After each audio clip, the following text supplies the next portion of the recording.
A gente está trabalhando bastante aqui, Fernandinho. A gente está trabalhando bastante e hoje, num trabalho árduo à tarde, a gente conseguiu em primeira mão aqui na Rádio Bandeirantes a confirmação oficial da saída do técnico Renato Portaluppi. Eu acho que é interessante a gente pontuar e resgatar essa linha do tempo, Fernandinho e amigos. Às 11 horas da manhã aconteceu na Arena do Grêmio uma reunião extraordinária do Conselho de Administração do Grêmio, que é formado por 6 vice-presidentes e com a presença do presidente Romildo Bolzan Júnior e do CEO do clube, o Carlos Amodeu, que acumula também a função de diretor de futebol, vice-presidente de futebol. E nessa reunião a pressão foi muito grande para que Romildo Bolzan Júnior atendesse o pedido dos vice-presidentes e demitisse o técnico Renato Portaluppi. A reunião terminou por volta de 2 horas da tarde. O presidente Romildo Bolzan Júnior foi até o hotel onde o Renato mora aqui em Porto Alegre e lá teve uma conversa. Oficialmente, Fernandinho e amigos, o Grêmio divulgou que houve um comum acordo. Mas a gente sabe que a pressão foi muito forte e até em respeito ao ídolo, à figura do Renato, que tem uma estátua na arena, essa situação ela foi combinada para a preservação da imagem de Renato Portaluppi. Eu não sei se eu já posso avançar aqui, mas o Grêmio já trabalha com um nome para ser o substituto de Renato.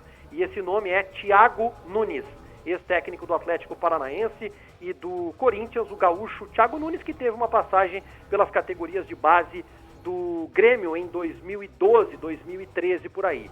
Então esse é o nome que a direção do Grêmio está trabalhando neste momento. Ô Vagnão, na real, o Renato Gaúcho mandaram embora por quê? Se há 40 dias atrás renovaram o contrato dele, a eliminação na Libertadores, por tudo que ele já fez, por tudo que ele ganhou, pela facilidade que ele tem com o elenco, é muito estranha essa demissão, porque é o seguinte, se já estava com problema, eles não aconteceram nesses últimos 40 dias, sim, até porque o time deu uma parada, deu uma descansada, alguns jogadores entraram em férias e tal.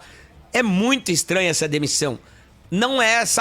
Não pode ter sido apenas essa eliminação na Libertadores, ô Wagner. Não foi, Fernandinho. Há uma contestação muito forte ao trabalho do Renato, especialmente desde o ano de 2019, quando o Grêmio é eliminado pelo Flamengo com aquela goleada de 5-0 no Maracanã. Depois disso, veio a temporada de 2020, com o Grêmio tomando 4 do Santos e o Renato permanecendo no comando técnico. Desta vez, a eliminação na Copa... Teve o Campeonato Brasileiro, onde o Grêmio não fez boa campanha, onde o Grêmio foi envolvido na Copa do Brasil também, em 2 jogos pelo Palmeiras, e o torcedor vem cobrando uma... Mas Wagner, desculpe, por que renovaram o contrato, então, se são fatos anteriores à renovação do contrato dele? Isso que fica difícil explicar. Isso, porque havia uma contestação já há muito tempo do Conselho de Administração, de vice-presidentes, e no entendimento da direção, quando encerrou o contrato do Renato, logo após a decisão da Copa do Brasil, né, que foi espichado até a decisão da Copa do Brasil, o Conselho de Administração, esse mesmo que optou pela demissão hoje, ele se reuniu e a decisão foi de manter o Renato porque não havia uma outra opção melhor para o momento e para a urgência do Grêmio. Mas Wagner, o Thiago Nunes... Wagner, desculpa, o Thiago Nunes já estava desempregado. Ele tá no mercado desde que ele saiu do Corinthians. Mas... É difícil você...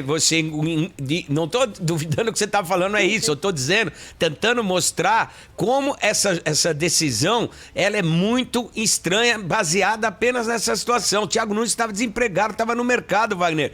E outro, o Grêmio não ia ter que pagar a grana da rescisão pro Renato. O Renato não tem rescisão, tá, Fernandinho? O Renato tem, desde a sua primeira passagem como técnico, ele tem um contrato sem multa, tá? Pelo menos publicamente é o que o Renato fala e o que os dirigentes falam, inclusive em entrevistas, né? Que o Renato, pelo respeito que tem com o Grêmio, ele não tem multa. Mas chama a atenção essa situação, Fernandinho. Chama a atenção porque, como você lembrou, o Thiago Nunes estava desempregado lá atrás, quando o Grêmio saiu da Copa do Brasil. Mas a renovação ela foi anterior, né? Foi na semana da decisão da Copa do Brasil. Enfim, é um nome que o Grêmio trabalha, é um nome de consenso entre os vice-presidentes e as conversas já devem, inclusive, ter iniciado já. A informação que a gente tem é de que esse é o nome que o Grêmio quer para comandar o time nesse processo de reformulação do Grêmio na temporada. Ô Vagnão, Você conhece, como poucos, aí, os bastidores dos clubes de futebol aí do Sul.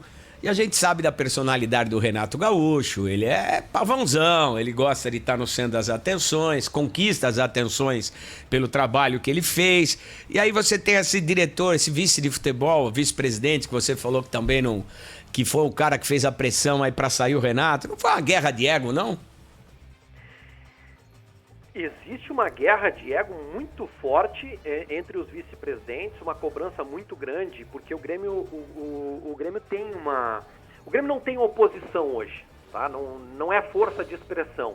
O presidente Romildo Bolzan Júnior conseguiu unificar o Grêmio e essa unificação é responsável pela quebra da sequência de 15 anos sem título do Grêmio. Tem um preço, né? O preço foi o Renato agora, né? Oi? Tem um preço você poder anular a oposição. O São Paulo viveu isso muito tempo, só que o São Paulo foi na direção oposta. E o preço é atender, de repente, alguns caprichos, né, Wagner? Exato. E tem um nome que está se destacando nos bastidores, que é o do vice-presidente Cláudio Oderich. Foi ele que o único que falou ontem após a eliminação do Grêmio, o único vice-presidente que falou, conversou conosco aqui na Rádio Bandeirantes e deu uma entrevista muito forte. Ele preservou a imagem do ídolo, dizendo que o Renato é realmente o maior ídolo da história do Grêmio, que tem a estátua, mas que tudo tem início, meio e fim.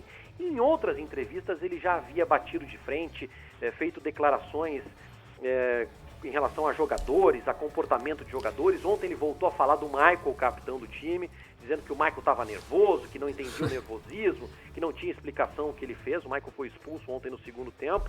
Então é um cara que está batendo de frente com o Romildo Bolzan Júnior neste momento. E o processo de sucessório ao presidente Romildo Bolzan Júnior já começou nos bastidores, hein, né?